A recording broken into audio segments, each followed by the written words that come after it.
È una competizione per la migliore idea innovativa nel Veneto che premia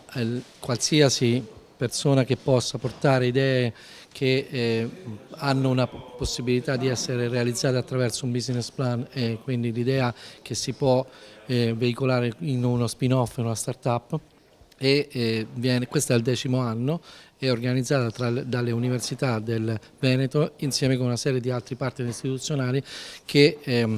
attraverso un percorso di mesi selezionano più di 70-80 idee per arrivare ad oggi nella finale del Veneto con 10 finalisti, di cui 5 che vengono premiati. I premiati andranno alla finale nazionale che si svolgerà a dicembre a Napoli. Abbiamo avuto anche la possibilità di